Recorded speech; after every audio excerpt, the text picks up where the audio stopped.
Welcome Sandeep Raj గారు, welcome to Vijayawada.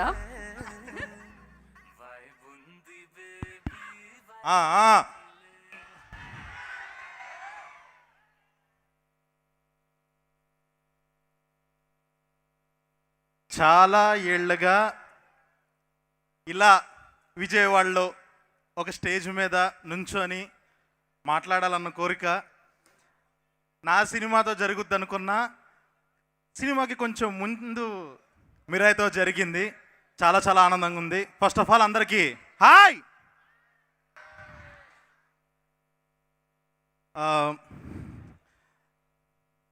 So first of all నాకు ఈ మిరాయి అనే సినిమా చూసిన తర్వాత నాకు వచ్చిన ఫస్ట్ ఫీలింగ్ ఏంటంటే,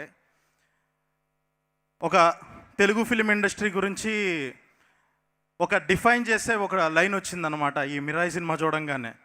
సో టాలీవుడ్ అంటే ఏంటి అని అంటే, హీరోలని దేవుళ్ళలా చూపించాలన్నా మనమే, దేవుళ్ళని హీరోల్లా చూపించాలన్నా కూడా మనమే అని. సో ఆ లెవెల్ ఫీలింగ్ వచ్చింది. ఎందుకనంటే ఇలాంటి సినిమాలు ఇప్పుడు వస్తున్న జనరేషన్కి, ఇప్పుడు వస్తున్న ఒక జెన్జీ బ్యాచ్, జెన్ ఆల్ఫా బ్యాచ్, వీళ్ళందరికీ కూడా మన ఇతిహాసాలు, మన హిస్టరీ, వీటి గురించి చెప్పడానికి చాలా అంటే ఒక సినిమా అనే దాన్ని వాడుకొని టెక్స్ట్ బుక్కుల్లో, సోషల్ బుక్కుల్లో కాకుండా ఎంటర్టైన్మెంట్ ఫామ్లో ఇలా చెప్పడం అన్నది చాలా చాలా గొప్ప విషయం. ఇంకా ఇలాంటి సినిమాలు వచ్చి మన హిస్టరీ గురించి చాలా అందరూ తెలుసుకోవాలని కోరుకుంటున్నాను. అండ్ ఈ సినిమాలో ఇంకొక స్పెషల్ థింగ్ ఏంటి అని అంటే, మా మనోజ్ అన్న అది చూస్తున్నంతసేపు ఎలాంటి ఫీలింగ్ వచ్చిందంటే, ఎప్పుడో చిన్నప్పుడు మన అన్న ఒకళ్ళు యుఎస్ వెళ్ళిపోయి ఒక 8 ఏళ్ళు 7 ఏళ్ళు తర్వాత సడన్గా మళ్ళీ వస్తే ఎంత పర్సనల్ ఫీలింగ్ వస్తుందో, ఎంత ఆనందంగా ఉంటుందో అలా అనిపించింది మనోజ్ అన్నని చూడంగానే.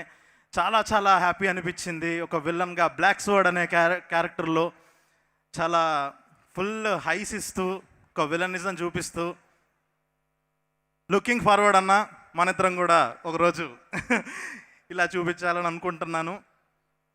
అండ్ తేజ సజ్జా ఈ కైండ్ ఆఫ్ జానరా ఫిలిమ్స్ని ఇంకా ముందుకు తీసుకొచ్చి ఇంకా ఆడియన్స్ ముందుకు తీసుకురావాలి అని కూడా కోరుకుంటున్నాను. And congratulations Karthik Ghattamaneni director. ఒక ఈ కైండ్ ఆఫ్ బడ్జెట్స్లో ఈ లెవెల్ ఆఫ్ అవుట్పుట్ని తీసుకొస్తూ హాలీవుడ్ సినిమా రేంజ్లో చూపించి సినిమాని ఎక్కడా తగ్గకుండా కంప్లీట్ టెక్నికల్లీ ఇంత లెవెల్ ఆఫ్ రిచ్ ఫిలిం చాలా రోజులైంది మనం చూసి. సో ఇది ఒక బెంచ్ మార్క్ సెట్ చేసింది ఈ cinema. And Ritika, you did fantastic job.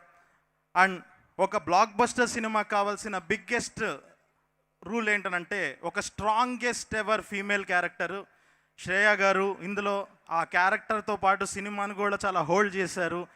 So it's like phenomenal performance అసలు ఈ సినిమాలో మిమ్మల్ని చూడటం ఇలాగా. అండ్ ఫైనల్లీ నేను ఇక్కడ రావడానికి కారణం నా పర్సనల్ ఎమోషన్ ఈ సినిమాకి. ప్రొడ్యూసర్ విశ్వప్రసాద్ గారు నా టఫెస్ట్ ఫేజ్ ఆఫ్ లైఫ్లో నన్ను నమ్మి నాకు మోగ్లీ అనే ఒక సినిమా ఇచ్చి నా కళని ఒక ఎక్కడ తగ్గకుండా చాలా బాగా సపోర్ట్గా నిలిచి, నాకు చాలా సపోర్ట్గా నిలిచి ఈ సినిమా అయ్యేలాగా చేశారు. అండ్ ఇలాగే ఇంకా ఒక విజన్తో ఇలాంటి సినిమాలను నమ్మి ఆ బడ్జెట్స్ని వాటిని అసలు ఎక్కడ లెక్క చేయకుండా జస్ట్ లైక్ కంటెంట్ని నమ్మి తీసుకురావడం అన్నది మామూలు విషయం కాదు. So and to the team and నా ఫేవరెట్ ఈ సినిమాలో music director Gowrahari, phenomenal job, అసలు నెక్స్ట్ లెవెల్ స్టఫ్, అసలు మీ అలా లేపి వదిలిపెట్టారు సినిమాని. So congratulations to everyone. Kriti garu, Sujith గారు, అందరూ ఎంతోమంది కష్టపడి ఈ సినిమాని ఈ లెవెల్లో నిలబెట్టారు. Congrats to everyone. And so ఫైనల్గా ఇంకెవరన్నా చూడకపోతే థియేటర్కి వెళ్ళి చూడండి, అస్సలు మిస్ అవ్వద్దు. థియేటర్లో అస్సలు మిస్ అవ్వకుండా చూడాల్సిన సినిమా ఇది. And last but the best, జై శ్రీరామ్. థ్యాంక్ యూ సందీప్ రాజ్ గారు, థ్యాంక్ యూ సో